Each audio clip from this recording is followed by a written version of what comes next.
안녕하세요. 오늘은 여러분께서 보내주신 자료죠. 2025년 BMC 구강 건강 저널에 실린 아주 흥미로운 체계적 문헌 고찰 논문을 가져왔습니다. 구강 칸디다증, 이게 칸디다라는 곰팡이균 때문에 생기는 감염인데 특히 면역력이 좀 약해진 분들에게 자주 나타나잖아요. 네, 맞습니다. 기회감염의 일종이죠. 그렇죠. 기존에 항진균제라는 치료약이 있긴 한데 이게 또 부작용이나 내성 문제가 있어서요. 뭔가 새로운 대안을 찾는 목소리가 계속 나오고 있었거든요. 네, 바로 그 지점에서 이 연구가 시작된 겁니다. 프로바이오틱스가 과연 대안이 될 수 있을까? 이걸 과학적으로 검증해 보려는 거죠. 아, 프로바이오틱스요. 유산균 같은 거 말씀하시는 거죠? 네, 맞아요. 우리 몸에 유익한 미생물들이죠. 이 논문은 2025년 2월까지 발표된 연구들 중에서 엄선된 13개의 무작위 대조시험, 그러니까 RCT 결과만 모아서 분석했습니다. 그래서 프로바이오틱스가 실제로 구강 칸디다증 예방이나 치료에 얼마나 효과적인지, 또 어떤 사람들에게 더 도움이 될 수 있는지 그걸 종합적으로 평가하고자 한 연구입니다. 네, 13개 연구를 메타 분석했다고 하니 결과가 정말 궁금한데요. 그래서 결론이 어떻게 나왔나요? 프로바이오틱스가 정말 효과가 있었습니까? 네, 결론부터 말씀드리면 효과가 있었습니다. 전체 연구 결과를 합쳐서 보니까요. 프로바이오틱스를 사용한 그룹이 그렇지 않은 그룹보다 구강 칸디다증 발생 위험이 평균적으로 약 62% 낮게 나타났어요. 62%요? 와, 상당히 인상적인 수치인데요. 네, 오즈비라는 값으로 보면 0.38이었는데요. 이게 1보다 작으면 효과가 있다는 뜻이고 통계적으로도 의미가 있었습니다. 야, 62%나 위험을 낮춘다니.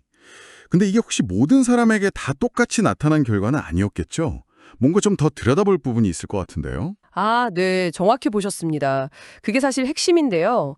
데이터를 좀 더 자세히 분석해 보니까요. 특히 이미 구강 칸디다증 진단을 받았거나 아니면 틀니 때문에 구내염이 생긴 분들 있죠. 네네, 그런 분들. 이런 관련 질환을 이미 가지고 계신 분들한테서 프로바이오틱스의 긍정적인 효과가 더 일관되게 나타났습니다. 이 그룹만 따로 봤을 때 오주비가 0.40이었고 연구들 간의 결과 차이, 이걸 이제 이질성이라고 하는데 이게 18.2% 정도로 낮아서 결과가 꽤 안정적이었어요. 아, 그러니까 이미 질환이 있는 분들에게는 좀 더 확실한 효과를 기대해 볼 수 있다. 이런 거네요. 네, 그렇다고 볼 수 있죠. 반면에 임상적으로 특별한 구강 질환이 없는 그러니까 상대적으로 건강한 사람들을 대상으로 한 연구들을 보면요. 효과 크기 자체는 비슷하게 나왔어요. 오주비가 0.36이었으니까요. 근데 연구 결과의 변동성이 훨씬 컸습니다. 이질성이 높았다는 거죠. 변동성이 컸다고요? 왜 그랬을까요?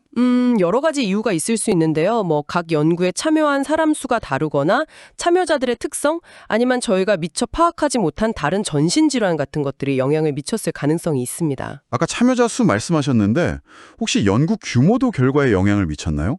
작은 연구랑 큰 연구랑 결과가 달랐다든지? 네, 그것도 봤는데요. 관련이 있었습니다. 참여자가 60명 이상인 비교적 큰 연구 6개만 따로 보니까요. 프로바이오틱스 효과가 오주비 0.51로 일관되게 나타났고 이질성도 거의 없었어요. 아, 큰 연구에서는 결과가 안정적이었군요. 네. 근데 참여자 수가 60명 미만인 작은 연구 7개를 보니까 평균적인 효과는 오집이 0.23으로 더 커 보였거든요. 근데 연구 간의 편차가 너무 컸어요. 이질성이 75.9%나 됐습니다. 와, 75%요? 그럼 그건 좀 해석하기 어렵겠네요. 그렇죠. 작은 연구 결과는 효과가 커 보일 수 있지만 그만큼 결과가 불안정할 수 있어서 해석에 아주 신중해야 한다는 걸 보여주는 대목입니다. 알겠습니다. 효과가 있다는 건 알겠는데 그럼 구체적으로 어떤 종류의 프로바이오틱스가 사용되었는지도 궁금하네요. 뭐 특정 균주가 더 효과적이었다거나 그런 건 없었나요? 사용된 균주들을 보면요. 락토바실러스 람노서스 sp1이라든지 스트랩토코커스 살리바리우스 K12, 락토바실러스 애시도필러스 NCFM 같은 굉장히 다양한 균주들이 사용됐습니다. 단일 균주만 쓴 경우보다는 여러 균주를 섞어서 만든 복합 제제를 사용한 경우가 한 75% 정도로 더 많았고요. 아, 여러 개를 섞어서 썼군요. 네, 이 유익균들이 아마도 칸디다균의 성장을 직접 억제하거나 아니면 칸디다균이 뭉쳐서 생물막, 바이오필름이라고 하죠. 그걸 형성하는 걸 방해하는 방식으로 작용하는 것 같습니다. 네, 그렇군요. 이렇게 긍정적인 결과들이 나왔지만 뭐랄까 과학 연구라는 게 항상 완벽할 수는 없잖아요. 이 연구 결과를 받아들일 때 좀 주의해야 할 점이나 한계 같은 건 없을까요? 물론 있습니다. 아주 중요한 지적인데요. 우선 분석에 포함된 연구 개수가 13개인데 이게 아주 많은 수는 아니거든요. 그리고 일부 연구는 참여자 수가 좀 적거나 연구 설계 자체에 약간의 빗돌림 위험, 그러니까 바이어스 위험이 있다는 평가를 받기도 했습니다. 빗둘림 위험이요? 네. 그리고 또 하나는 이게 좀 통계적인 분석 결과인데 긍정적인 결과가 나온 연구만 선택적으로 발표되었을 가능성, 이걸 출판 편향이라고 하는데요. 그 가능성도 약간 시사되어서 해석에 주의가 필요합니다. 아, 좋은 결과만 골라서 발표했을 수도 있다. 그럴 가능성을 배제할 순 없다는 거죠. 안전성 문제도 있는데요. 프로바이오틱스가 대부분은 안전하다고 알려져 있지만 아주 드물게 면역력이 극도로 약한 환자 같은 특정 그룹에서는 균열증 같은 전신 감염 위험이 보고된 적도 있고요. 또 이론적으로는 항생제 내성 유전자를 다른 균에게 전달할 수 있다는 우려도 존재합니다. 그래서 장기적인 안전성 데이터는 사실 더 필요해요. 그렇군요. 안정성도 계속 지켜봐야 하는군요. 네, 근데 또 흥미로운 점은 한 연구에서는 프로바이오틱스를 항진균제와 같이 썼더니 치료 기간이 오히려 단축됐다는 결과도 있었어요. 아, 병용했을 때 시너지 효과가 있을 수도 있다. 네, 그런 가능성도 보여주는 거죠. 자, 그럼 정리를 좀 해볼까요? 이번 최신 문헌 고찰을 보니까 프로바이오틱스가 구강 칸디다증 관리에 있어서 꽤 긍정적인 역할을 할 수 있는 가능성을 보여준 것 같습니다. 특히 이미 진단을 받은 분들에게는 더 일관된 효과가 관찰되었고요. 맞습니다. 가능성을 보여준 건 분명하지만 그렇다고 해서 이게 뭐 확실한 치료법이다 이렇게 단정하기에는 아직 좀 이릅니다. 말씀드린 것처럼 연구의 양이나 질, 또 장기적인 효과와 안전성에 대해서는 더 많은 그리고 더 잘 설계된 연구가 필요합니다. 네.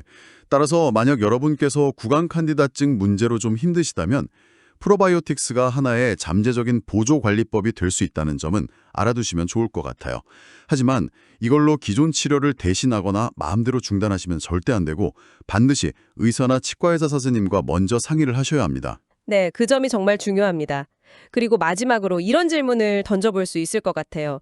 우리 각자의 입속 환경, 그러니까 구강 미생물 생태계는 다 다르잖아요. 그렇죠. 사람마다 다 다르죠. 과연 모든 사람에게 똑같은 프로바이오티스가 최선의 효과를 낼까요? 아니면 앞으로는 개인의 성태에 딱 맞춰서 특정 균주를 선택하는 그런 맞춤형 프로바이오틱스 접근이 필요하게 될까요?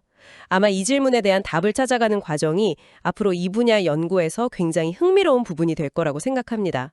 네, 맞춤형 프로바이오틱스라 정말 앞으로의 연구가 더 기대되는 지점이네요. 오늘 말씀 감사합니다. 네, 감사합니다.